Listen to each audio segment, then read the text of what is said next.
Hello everyone and welcome to Chess Plays. So today I would like to show you one unusual chess opening, and it's called Cornstalk Defense or just Ware Defense.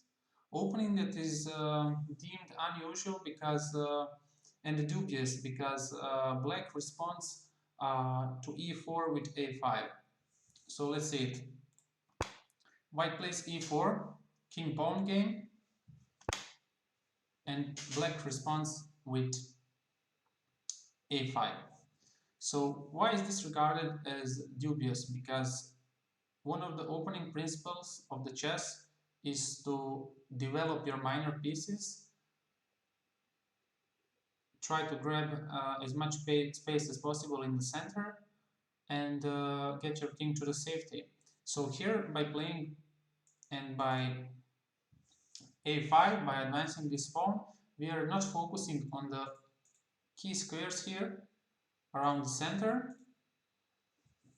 What are the key squares? So mainly the squares e4, d4, e5, d5, but also there are a lot of openings that involve like c4, Sicilian defense, and so on. The f the f5, c5, and so on. Sorry, this was c5. So by playing this, we are just playing on the edge of the board, so we are not grabbing the center. But still, nonetheless, this is position that is very much, as you can see here, regarded by Stockfish as almost equal.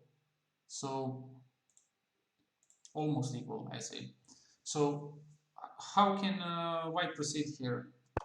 Well, this should always be how the White proceeds, by playing the move d4, just grabbing the center. And look at this now. White controls from the f5 square all the way to the c5 square. So center belongs to the white.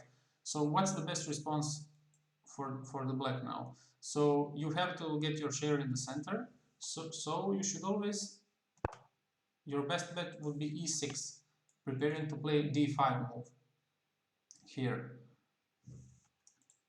And white, for example, white can now decide to castle, right? You cannot immediately now attack this pawn because, as you know, it's protected by the rook on a8. So you can just go, for example, and let's say play knight to f3, protecting this pawn here, along with queen. And what's the best here? Preparing to castle once you move this bishop. Black responds, as we said, by playing d5 move, preparing to take some squares in the center. And now white can respond in different ways. For example, white can play bishop to d3. What this allows on the next move for white is to castle. What should black do? Well, play in similar manner, but let's see first what happens if d takes e4. As you see by Stockfish, the position is pretty much almost regarded as equal. Now this move here, if you take, allows white to control this very powerful diagonal from a8 to almost h1. But if we take in the future, maybe if the pawn moves to the g3, but for now, at least from the f3 to the a8 square, which is, you have to say, really powerful diagonal. Black would, of course, develop knight, preparing to develop the minor pieces next to the king side, and preparing to castle. White has to retreat. And now the best move would be to play c5. Why c5? Because, as you see, you don't want to allow white to have this nice pawn structure here. So by playing c5, and then grab even more center later, push the pawns. So by playing c5, you're just asking the whites to take it. If white takes it, then you can develop, you can attack and develop at the same time your bishop. And after both castle, black has almost equal position. White is a really slight advantage, but it's very playable for the black. How the game might proceed from here? Knight to c3, knight to c6, queen to e2, bishop b4, knight to b4, bishop b5, bishop d7, rook to d1, knight to d5, bishop takes d7, queen takes d7. And very equal position for now. White hasn't managed now to take advantage of this unusual opening, and many times when you play an opening like this, opponent may lose some time thinking what to play next, or might just run into trouble and play some strange moves, do some mistakes, maybe even blunder, which you can use for your own advantage. So if you play correctly, you should get in the almost equal middle game. But let's go back and see. Okay, in this position, if we don't play c5 here, if we play, for example, d6, why d6? Because let's say we want to develop our bishop to a more active square, where it covers like more spaces, and prepare to castle. Now, white castles, black castles, white begins to develop queenside, b6. This would allow bishop to come to the b7 square, and this would be a very powerful bishop for the black. And for example, knight to e4. If white takes, then if black takes, then white has a really strong bishop on the e4 that's attacking the a8 rook, and you would have to move the rook up to the a7 and later develop your bishop. So for the black, the idea is rook to a7, bishop to b7, and probably knight to d7, not to interfere with the bishop here. More often than not, this exchange of bishops will happen here, but still playable, very playable for the black here. And if you don't want to capture this knight here to allow white bishop to attack your rook, then you play something like h6, not to allow some, for example, knight to jump on this very important g5 square, and to allow bishop to come to the same square.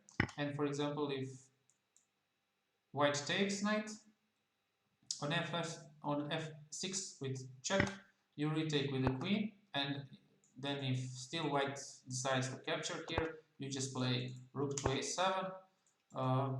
White will probably fianchetto the bishop.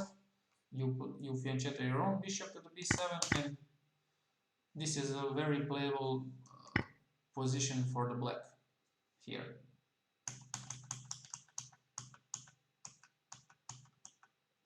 So if we go back again a bit more, so what will happen if instead of playing with bishop, white can here play with knight to c3? Then we just develop our own bishop to attack the knight on the c3 and pin it to the king. It's a very good move. White takes, e takes d5. We recapture with our own pawn, and only now plays bishop to d3. We develop knight to f6, preparing to castle. White will also prepare to castle. But before that, this knight is proving to be this bishop is proving to be very annoying. So probably move like a3, always capture, not to lose tempo going back. And after white b takes c3, White has double pawns here, which is regarded more often than not as weakness. Queen to e7, very nice move by black, checking the white's king.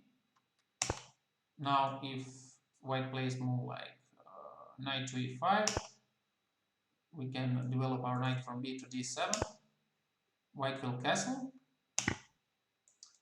Knight takes e5, d takes e5, and now knight to e4. And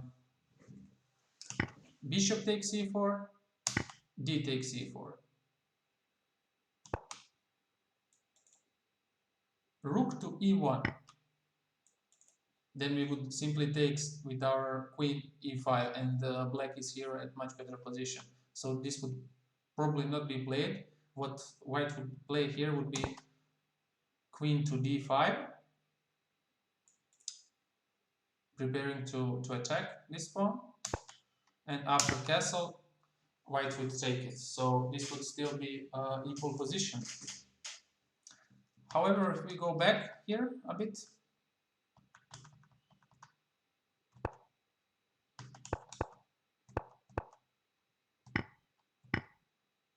let's see, for example, did we cover like all the lines here? Yeah, bishop d6. So I just wanted to check if I covered all the lines, but most of the lines are covered. So yeah, so I hope you enjoyed this opening. So let's see it again. It's e4 and a5. Ware Defence. Preston Ware, the so-called cornstalk defense. He played it so throughout this tournament from 1880 to 1882, and you can probably find some games that he played, and yeah, maybe you can try to play this opening to see how the white would respond. I hope you enjoyed. If yes, please like and subscribe, and see you some other time. Bye.